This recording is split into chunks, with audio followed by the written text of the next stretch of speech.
ممبر رسول کے جلوہ افروز مقتدر علماء کرام و معزز سامعین حضرات، السلام علیکم ورحمۃ اللہ وبرکاتہ۔ وعلیکم السلام ورحمۃ اللہ وبرکاتہ۔ الحمد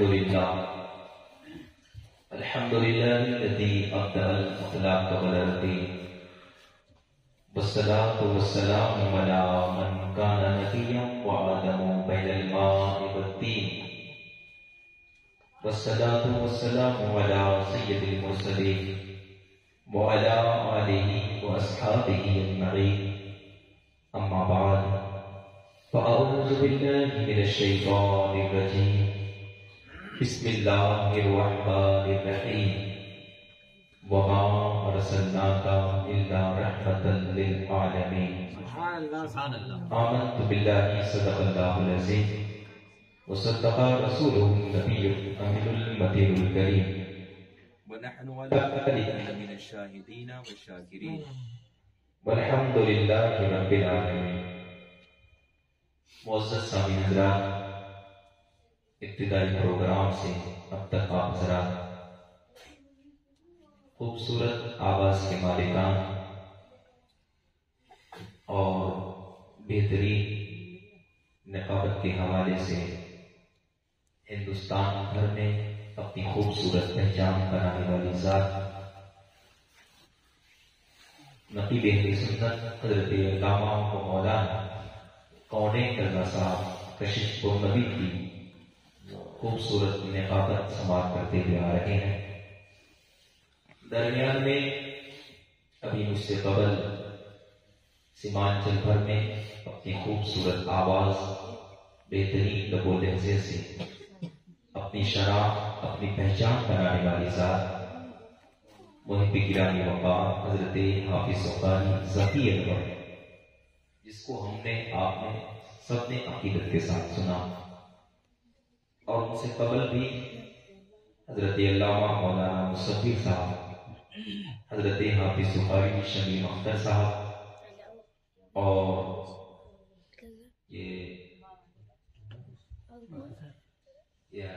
محب گرامی علی جناب مظہر صاحب، ان سب کو آپ نے سماعت کیا۔ آج کا یہ بزم عقیدت جس میں ہم اور آپ شرکت کیے ہوئے ہیں، صاحب خانہ حضرت حافظ قاری محمود صاحب اپنی دختر ایک اختر کے عقیقہ مسنونہ کے قربان موقع پر عقیقہ کر رہتے ہوئے انہوں نے جو رچایا ہے، ایسی ایک محفل میں ہم اور آپ جمع ہیں۔ آئیے گفتگو کے آغاز سے پہلے ہم سب مل جل کر بارگاہ سمدیت میں دعا کریں۔ اللہ تبارک و تعالی حافظ قاری محمود صاحب کی دختر ایک اختر کو تمام آفات سماوی والارضین سے محفوظ فرمائے، آمین آمین، اور اس کے والدین کریمین کو بھی صحت و تندرستی عطا فرمائے، آمین۔ بارگاہ مصطفیٰ میں عشق و محبت کی پوری تمائی سے لے کر درود شریف پڑھیں۔ پڑھیے بابا سے بلند اللہم صلی علی سیدنا و شفیعنا نبینا و مولانا محمد صلی اللہ علیہ صلاۃ و سلام علیک یا رسول اللہ صلی اللہ تعالی علیہ وسلم۔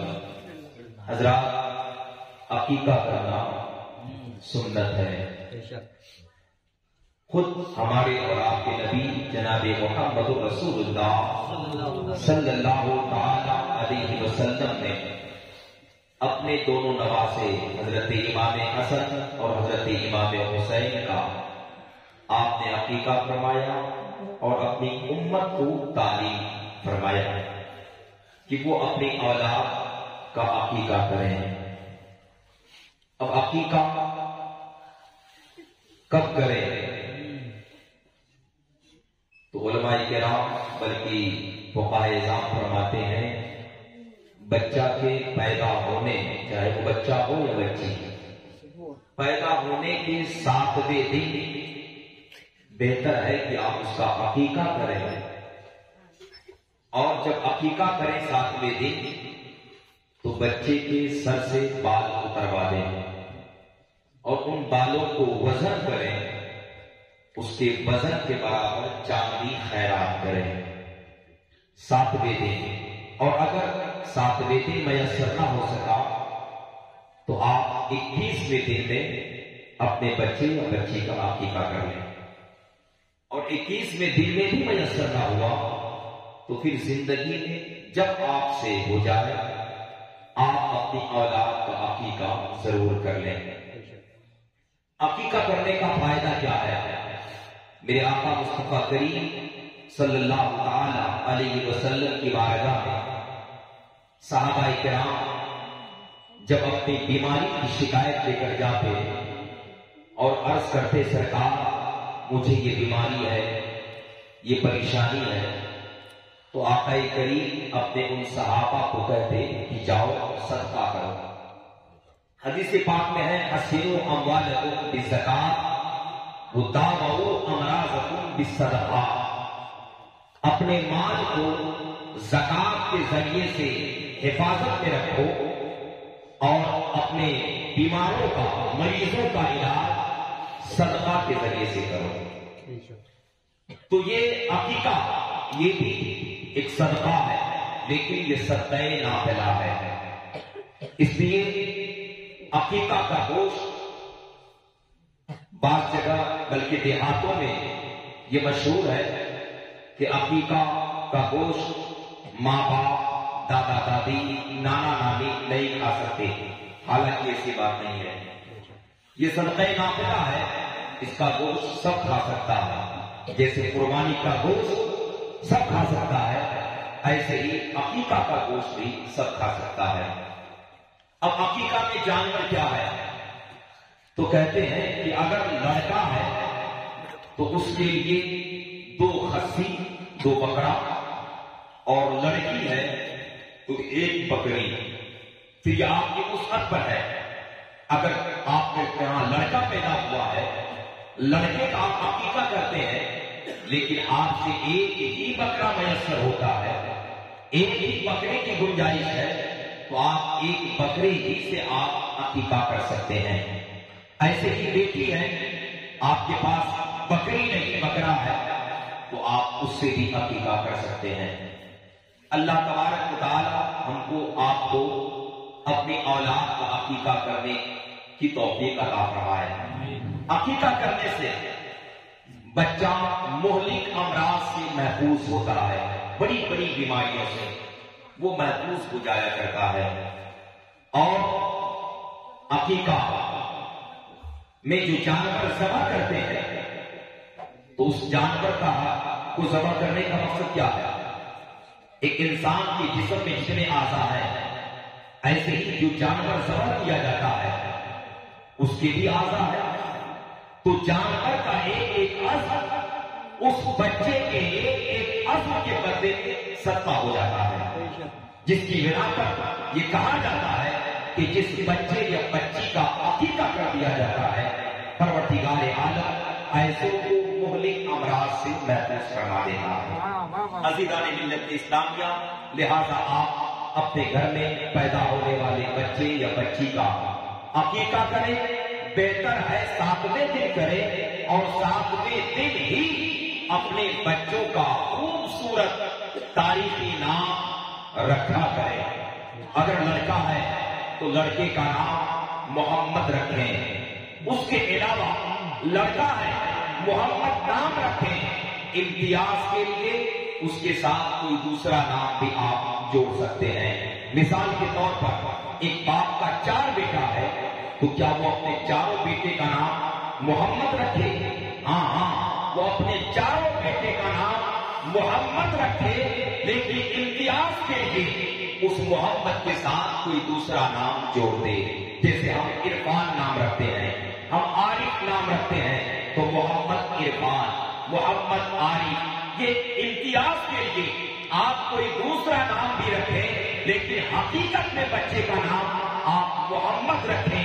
اگر بیٹا ہوا ہے اور اگر اللہ نے آپ کو بیٹی عطا فرمایا ہے تو اپنی بیٹی کا نام کنیز فاطمہ، کنیز عائشہ، یا کنیز ام کلثوم، کنیز زینب، یعنی اللہ کے رسول کی بیٹیوں کے نام، یا امہات نام کی طرف منسوب کرتے ہوئے لفظ کنیز کے ساتھ اپنی بچیوں کا نام رکھیں. اس لیے ایک حدیث کا مفہوم یہ ہے کہ جیسا نام ہوتا ہے ویسے ہی بچے میں اثر بھی پیدا ہوتا ہے. نام اگر اچھا ہوگا تو اس کا اثر بھی اس میں اچھا ہوگا, اس کی تاثیر بھی اس میں اچھی ہوگی. بلکہ یہیں تک محدود نہیں, نام اچھا ہوگا تو بڑوں سے محشر طبقے میں میدان محشر میں بھی وہ اچھے نام کے ساتھ پکارا جائے گا, وہ عزت کی نگاہ سے دیکھا جائے گا. لہذا اللہ تبارک و تعالیٰ ہم کو اور آپ کو اپنے بچوں کا خوبصورت تاریخی نام رکھنے کی توفیق عطا فرمائے اور عقیقہ کرنے کی توفیق عطا فرمائے. میں نے قرآن پاک کی آیت پڑھی, پروردگار عالم ارشاد فرماتا ہے وما ارسلناک الا رحمۃ للعالمین. اے محبوب, ہم نے آپ کو ساری کائنات کے لیے رحمت بنا کر کے بھیجا. میرے آقا ساری کائنات کے لیے رحمت بن کر کے تشریف لائے. حضرات, آقا کریم کو اللہ تبارک و تعالیٰ نے کس قدر رحمت للعالمین بنایا ہے. یاد کرو مسلمانوں تاریخ کو, یاد کرو اس زمانے کی تاریخ کو جب بھی پوری کائنات میں کہیں بھی ایک خدا کا کوئی نام لیوا نہ تھا. لوگ اپنے ذہن کے اعتبار سے, لوگ اپنے فکر کے اعتبار سے, لوگ اپنے سوچ و سمجھ کے اعتبار سے جس کو چاہتا تھا اپنا معبود بنا کر اس کی عبادت کرتا تھا. کوئی سورج کو پوج رہا تھا, کوئی چاند کو پوج رہا تھا, کوئی ستاروں کی پوجا کرتا تھا, کوئی درختوں کو پوج رہا تھا, کوئی پہاڑوں کو معبود بنائے ہوئے تھا. الغرض یہ کہ اس زمانے میں لوگ جس کو چاہتا تھا اب تو اس کو اپنا رب بنا کر کے معبود سمجھ کر کے اس کی عبادت کرتا تھا. حضرات, تاریخ آج بھی گواہ ہے اس بات پر کہ میرے آقا کی آمد سے پہلے یہ دنیا اس قدر ظلمت کدا بنی ہوئی تھی, اس قدر ظلمت کدا بنی ہوئی تھی.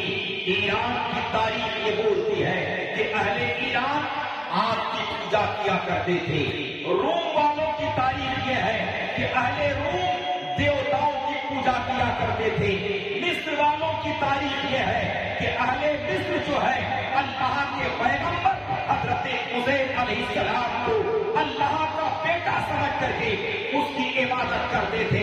اور مسلمانوں, یہ ملک ہندوستان جہاں پر آپ جیون بتا رہے ہیں, یہ ملک ہندوستان جہاں پر آپ زندگی بتا رہے ہیں, اس ملک کا حال تو اور گیا گزرا تھا.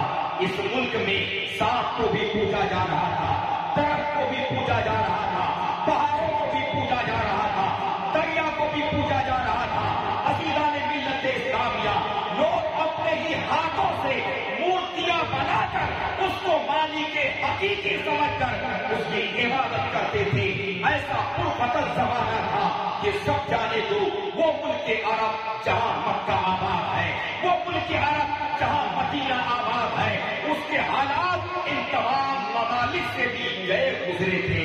حضرات, بعض عرب کا حال یہ تھا, وہ خانہ کعبہ کا طواف کرتا تو اپنے سارے کپڑے اتار دیتا, ننگے ہو کر وہ خانہ کعبہ کا طواف کرتا اور اس کی تعلیم یہ کرتا تھا کہ جن کپڑوں کو پہن کر ہم نے گناہ کیا ہے, بھلا ان کپڑوں کو پہن کر ہم خانہ کعبہ کا طواف کیسے کریں. بعض عرب کا حال یہ تھا کہ کھانے کے لیے جو ستو ہوتی ہے ان ستوؤں کو گھول کر اس کی مورتی تیار کرتا اور اس کو دھوپ میں سکھانے کے بعد ان مورتیوں کو اپنی تھیلیوں میں رکھ دیتا, پھر اس کو لے کر سفر میں نکلتا, جہاں چاہتا اس کو معبود سمجھ کر ان مورتیوں کی عبادت کرتا, اور جب بھوک لگتی پھر اسی کو توڑ کے کھول کے کھا لیا کرتا تھا. حضرات, یہ اہل عرب کا حال تھا, یہ اہل عرب کی تاریخ تھی. بعض عرب کا حال یہ تھا کہ اس کے گھر میں جب کوئی بیٹی پیدا ہوتی تو اس پیدا ہونے والی بیٹی کو منحوس قرار دیا جاتا.